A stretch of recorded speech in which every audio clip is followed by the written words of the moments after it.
ఇక శోభిత తన లైఫ్లోకి రావడం వల్ల నాగ చైతన్య సక్సెస్ అవుతాడా, ఆయన సినిమా కెరీర్ ఎలా ఉండబోతున్నది అనేటువంటిది ఇది కూడా మంచి ప్రశ్నే.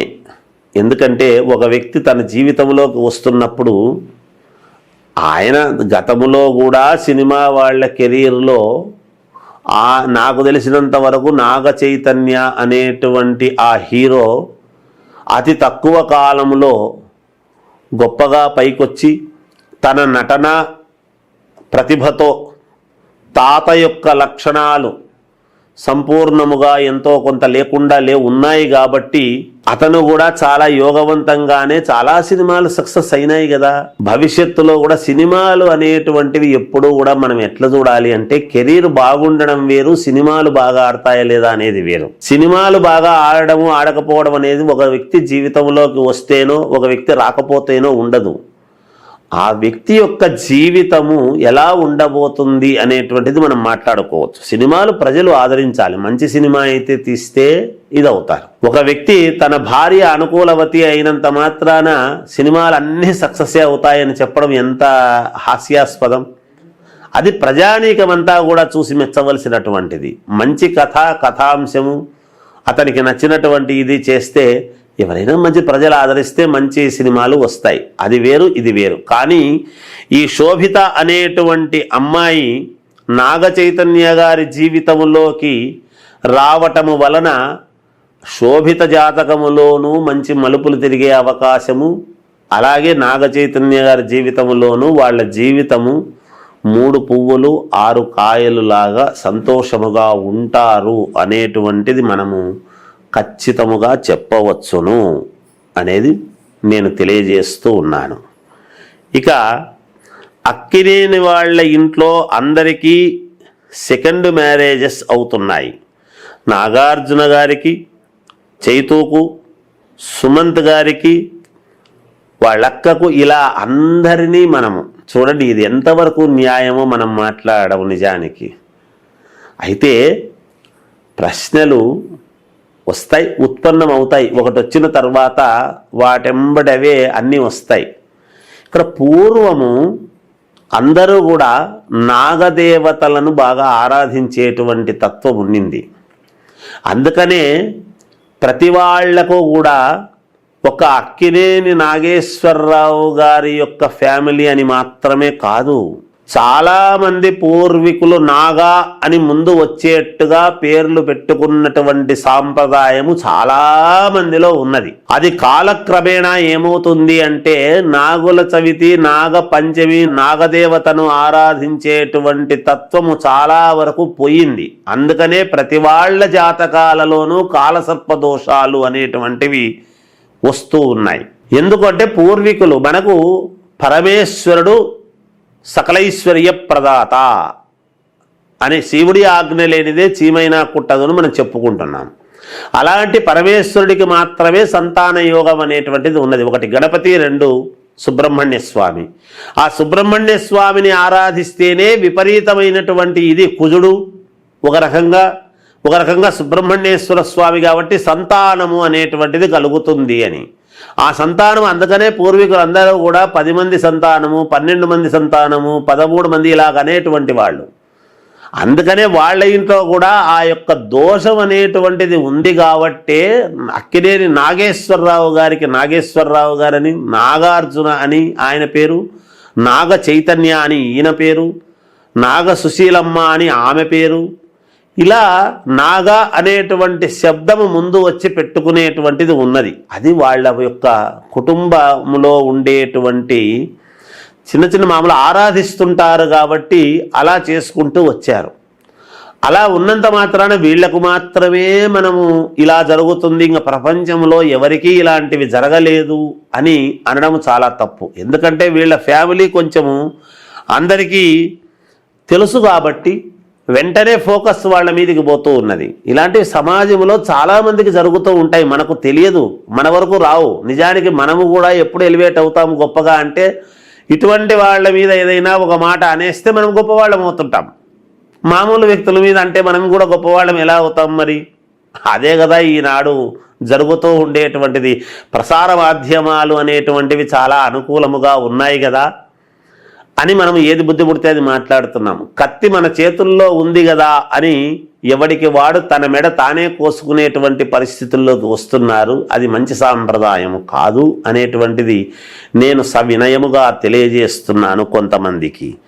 అలాగే సమంత నాగ చైతన్య జాతకాలు నిజంగానే కలవలేదా?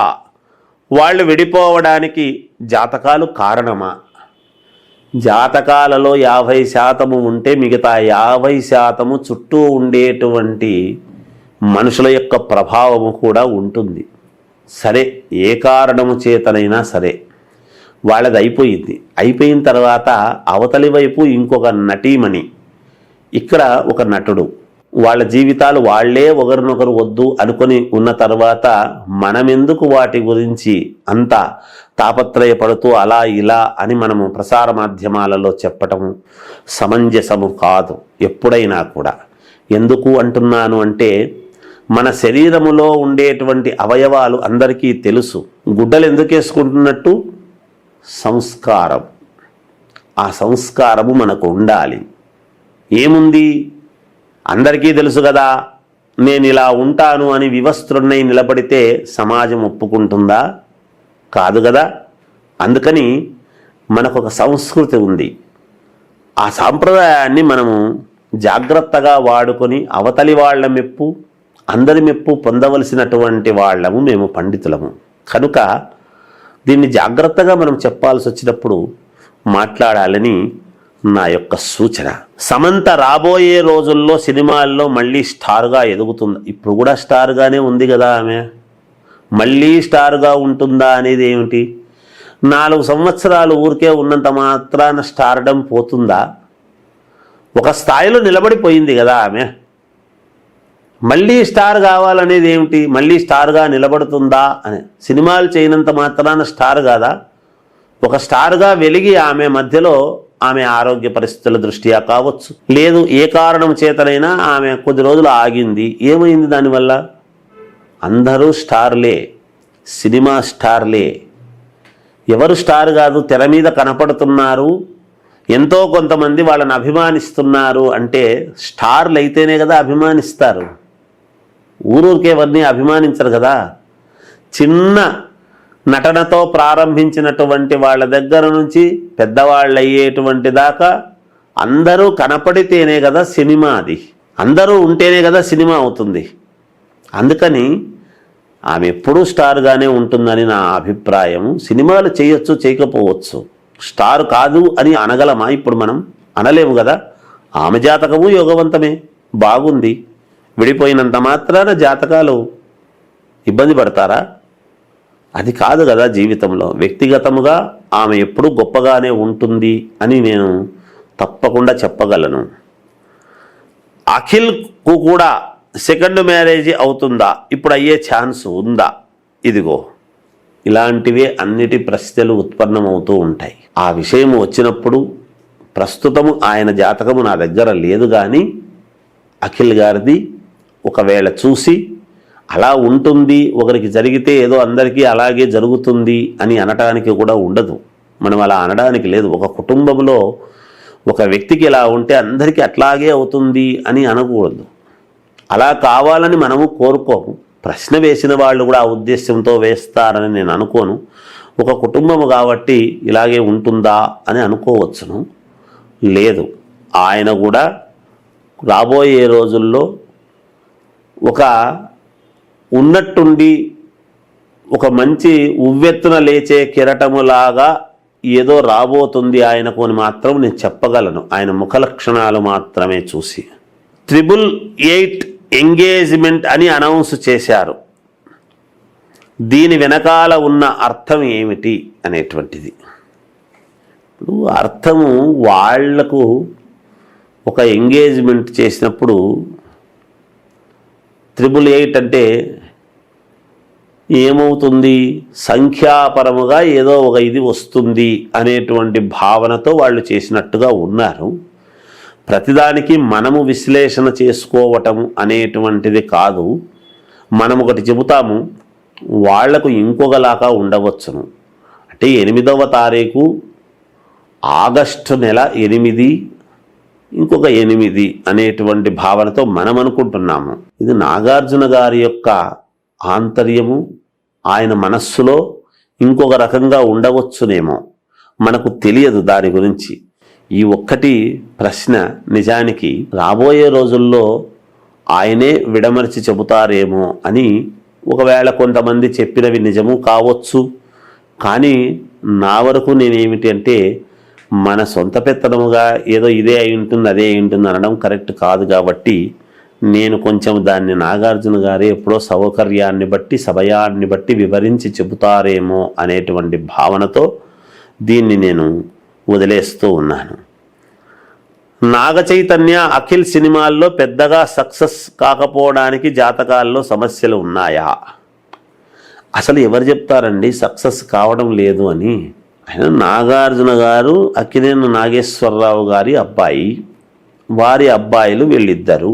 ఇప్పుడు వాళ్ళ అబ్బాయిలు అని అనగానే కొంత సక్సెస్, వ్యక్తిగతముగా సక్సెస్ రావాలి అంటే మంచి సినిమా కావాలి ఎవరికైనా.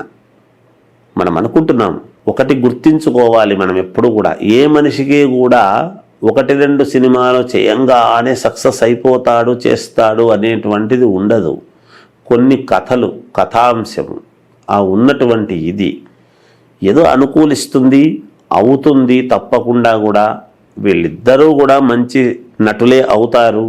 నటనా వంశములో పుట్టినటువంటి వాళ్ళు కాబట్టి నట సామ్రాట్ అనేటువంటి బిరుదుతో మహానుభావుడు అక్కినేని నాగేశ్వరరావు గారి యొక్క కుటుంబము వ్యక్తులు కాబట్టి, మనుమలు కాబట్టి ఇద్దరు కూడా మంచి నటనే ఉంటుంది, ఇబ్బంది ఏమీ ఉండదు. భవిష్యత్తులో మీకే తెలుస్తుంది కూడా. మంచి సినిమా నాకు తెలిసినంత వరకు నాగ చైతన్య గారైతే కొన్ని సినిమాలు మంచివి తీశారు. ఇప్పుడు అఖిల్ కూడా ఒక మంచి సినిమా ఈ 2025-26లో ఒక మంచి ఇది సృష్టిస్తాడు అనేటువంటిది మాత్రం నేను చెప్పగలను తప్పకుండా. అది మాత్రం చైతన్యకు 3 పెళ్ళిళ్ళు అవుతాయని కొందరు అంటున్నారు, నిజమేనా? ఇదే చాలా తప్పు. జాతకములో 3 పెళ్ళిళ్ళున్నాయి, 30 పెళ్ళిళ్ళున్నాయి. అలా అయితే 3 చేసుకుంటే 3 చేసుకున్నాడు అని అనడము, ఎప్పుడూ ఒకరిని విమర్శించటము అనేటువంటిదే పనిగా పెట్టుకున్నటువంటి వాళ్ళు ఇదే పనే చేస్తూ ఉంటారు. దీనికి ఒక సామెత, ద్రోహానాము ద్రోహ చింతనం అని. దొంగతనము చెయ్యాలి అని నిరంతరము అనుకునేటువంటి వాడికి ఎదటివాడు ఎప్పుడు ఇంటికి తాళం వేస్తాడా, నేను చేద్దామా అనేటువంటి ఆలోచనలతో ఉంటారు అనేటువంటిది ఒకటి ఉన్నది. ఎవరినో ఒకరిని విమర్శించాలి అని అనుకునేటువంటి వాళ్లకు మనం చెప్పగలిగింది ఏమీ లేదు. అయితే విమర్శించాలి అనేటువంటి దాంతో మళ్ళీ మంచిగానే విమర్శిస్తున్నాము అని కానీ ఇంకోటి కానీ ఏవో చెప్తుంటారు, ఎవరి సౌకర్యం వాళ్ళది. కానీ 3 పెళ్ళిళ్ళ 30 పెళ్ళిళ్ళ అనేటువంటిది ముందు ఇది జరుగుతూ ఉన్నది, ఇది బాగుండని, దీంతో వాళ్ళు ఇక్కడికి సంతోషకరముగా ఇద్దరూ కూడా యోగవంతముగా వాళ్ళ జీవితాన్ని సంపూర్ణము చేసుకుంటారు అనేటువంటిదే నా భావన. ఇక మళ్ళీ ఇంకొక దాని గురించి మాట్లాడడం అది అప్రస్తుతము, అది చాలా తప్పు అవుతుంది కూడా. అక్కినేని వాళ్ళ ఫ్యామిలీ నుంచి ఎవరైనా పాలిటిక్స్లోకి వచ్చే ఛాన్స్ ఉందంటారా? పాలిటిక్స్లోకి వచ్చే ఛాన్సు నాకు తెలిసినంత వరకు ఉంటే నాగార్జున గారికే ఉండింది, లేదా వాళ్ళ అక్క కుమారుడు ఆయన సుమంత్ గారికి ఉండింది నాకు తెలిసినంత వరకు. వాళ్ళిద్దరూ కూడా పెద్దగా వాళ్ళతో సత్సంబంధాలు పెట్టుకున్నారు కానీ డైరెక్ట్గా పాలిటిక్స్లోకి రాలేదు. ఎవరు వస్తారు అనేటువంటిదైతే ఇప్పుడు అప్రస్తుతము. ఇప్పటికిప్పుడు ఎవరు వచ్చే అవకాశాలు కూడా ఎంత మాత్రము లేవు. ఏది ఏమైనా నాగ చైతన్య శోభిత ఇద్దరు దంపతులు, వీళ్ళ జాతకాలు అనుకూలముగా ఉన్నాయి, ముహూర్తము కూడా చాలా మంచిదే, అన్ని రకాల వాళ్లకు యోగవంతముగా ఉంటుంది అనేటువంటిదే తెలియజేస్తూ జయోస్తు. ఇప్పుడు ఆపరేషన్ లేకుండానే మోకాళ్లకు ప్లాస్మా ట్రీట్మెంట్. మీ ఆర్థోపెటిక్ సమస్యలన్నిటికీ రోబోటిక్ టెక్నాలజీ ద్వారా తక్కువ ఖర్చుతో శాశ్వత పరిష్కారం. Free consultation. ప్రతి ట్రీట్మెంట్ పై 20% డిస్కౌంట్. ఈ ఆఫర్ కొద్ది రోజులు మాత్రమే. త్వరపడండి. V9 hospitals 9281465842.